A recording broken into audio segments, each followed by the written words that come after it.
처음엔 가볍게 웃으면서 시작했습니다. 그런데 어느 순간 손이 멈추지 않았습니다. 한 장만 더 뽑으면 될 것 같다는 생각이 들었습니다. 이 선택이 이렇게 긴장될 줄은 몰랐습니다. 운인지 판단인지 감정인지 헷갈리기 시작했습니다.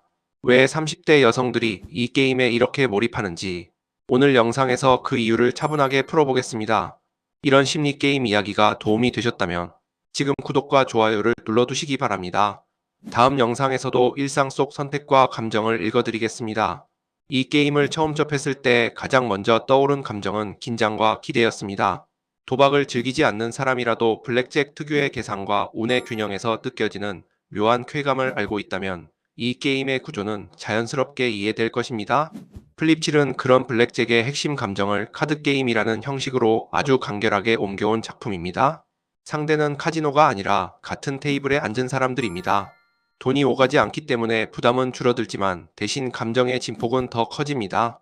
플립칠은 2024년에 출시된 카드게임으로 단순한 규칙과 빠른 진행 덕분에 많은 사람들의 관심을 받았습니다. 특히 파티 게임과 전략 게임의 경계에 서 있는 구조가 인상적입니다. 가볍게 웃으며 시작했는데 어느 순간 모두가 점수판을 뚫어지게 바라보고 있는 장면이 자연스럽게 연출됩니다. 이 게임은 필러 게임과 메인 게임의 중간 지점을 정확히 찌르고 있습니다. 게임의 기본 규칙은 매우 직관적입니다. 카드 덱에는 숫자 카드가 중심이 되며 숫자는 자신의 값만큼 카드 수가 존재합니다. 1은 1장, 2는 2장, 3은 3장입니다. 모든 플레이어는 한 장의 카드를 받고 시작합니다.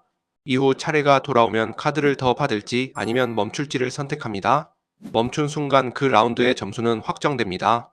하지만 같은 숫자의 카드를 2장 받는 순간 즉시 버스트가 발생합니다. 그 라운드에서는 아무 점수도 얻지 못합니다. 이 단순한 규칙 하나가 게임 전체를 지배합니다. 숫자가 높을수록 점수는 커지지만 그만큼 위험도도 커집니다. 낮은 숫자는 안전하지만 얻는 점수는 초라합니다. 플레이어는 매 선택마다 욕심과 두려움 사이에서 줄타기를 하게 됩니다. 라운드가 종료되면 버스트하지 않은 플레이어만 자신의 숫자 합계를 점수로 기록합니다. 이 과정을 반복하며 게임은 누적 점수 200점을 넘는 사람이 나올 때까지 계속됩니다. 규칙만 놓고 보면 매우 단순하지만 실제 플레이에서는 매 순간 계산과 심리전이 뒤섞입니다. 플립칠이 단순한 운 게임으로 끝나지 않는 이유는 바로 이 구조 때문입니다. 언제 멈출 것인가? 언제 밀어붙일 것인가라는 질문은 매 라운드 다른 답을 요구합니다.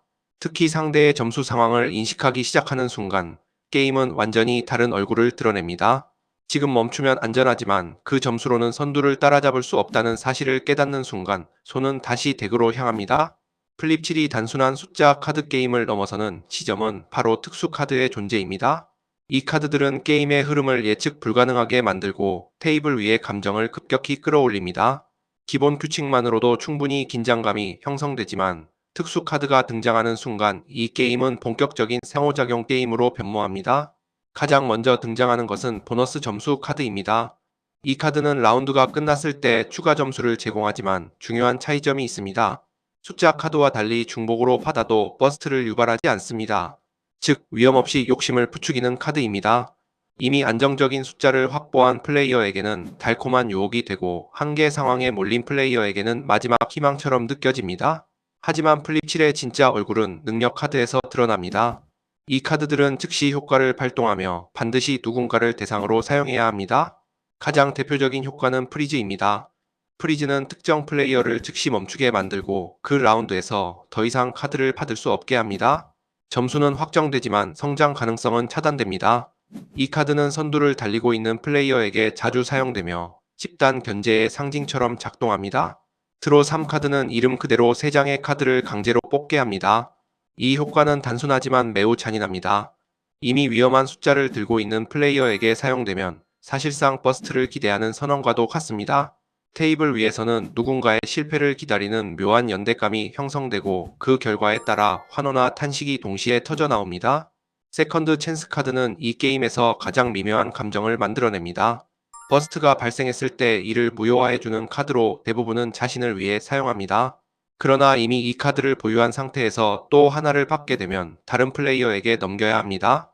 원치 않게 경쟁자를 살려주는 상황이 발생하고 이 선택 하나가 이후 게임 전체의 분위기를 바꾸기도 합니다.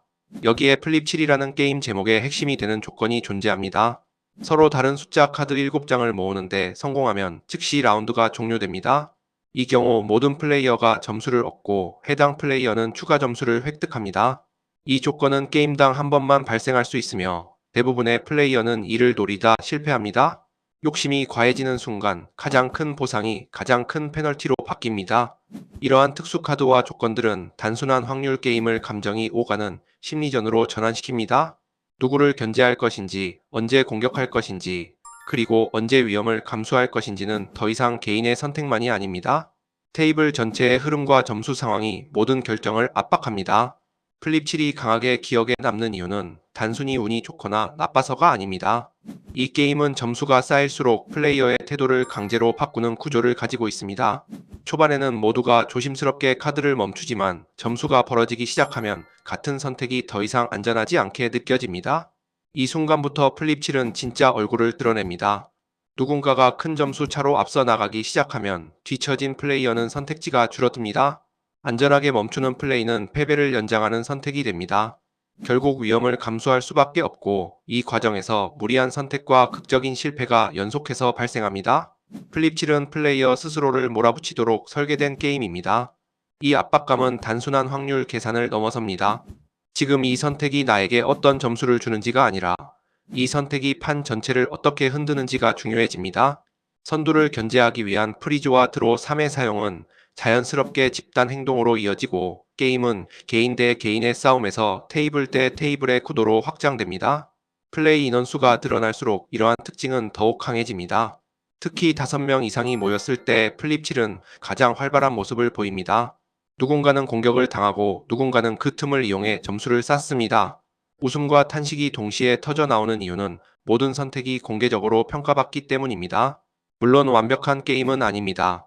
점수가 누적될수록 누가 선두인지 확인하는 과정이 찾아지고 이로 인해 흐름이 잠시 끊길 때도 있습니다. 또한 플립 7 보너스 점수의 크기에 대해서는 호불호가 갈릴 수 있습니다. 보상이 크면 게임이 늘어지고 작으면 따라잡기 어렵다는 인상을 줄 수 있습니다. 하지만 이러한 고민조차 이 게임이 충분히 진지하게 플레이된다는 증거이기도 합니다. 중요한 점은 플립 7이 가벼운 카드 게임임에도 불구하고 테이블 위에 강한 서사를 만들어낸다는 사실입니다. 누가 무리하다가 무너졌는지, 누가 끝까지 버텼는지, 누가 마지막에 판을 뒤집었는지는 게임이 끝난 뒤에도 이야기로 남습니다. 이 여운이 바로 사람들이 다시 카드를 섞게 만드는 힘입니다. 결국 많은 사람들이 궁금해하는 질문은 하나입니다. 이 게임은 재미있는가라는 질문입니다. 복잡한 설명을 모두 걷어내고 답하자면 플립 7은 분명 재미있습니다. 웃음이 나오고 감정이 흔들리고 한 판 더 하자는 말이 자연스럽게 나옵니다. 가족과 함께해도 좋고 게임에 익숙한 사람들과 즐겨도 충분히 만족스럽습니다. 플립 7은 단순한 카드 게임처럼 보이지만 선택의 순간마다 감정이 개입되는 경험을 남깁니다. 안정과 욕심 사이에서 흔들리는 과정이 묘하게 현실과 닮아 있습니다. 오늘 이야기가 공감되셨다면 구독과 좋아요로 함께 해주시기 바랍니다. 다음 영상에서도 일상 속 선택의 의미를 계속 이야기하겠습니다.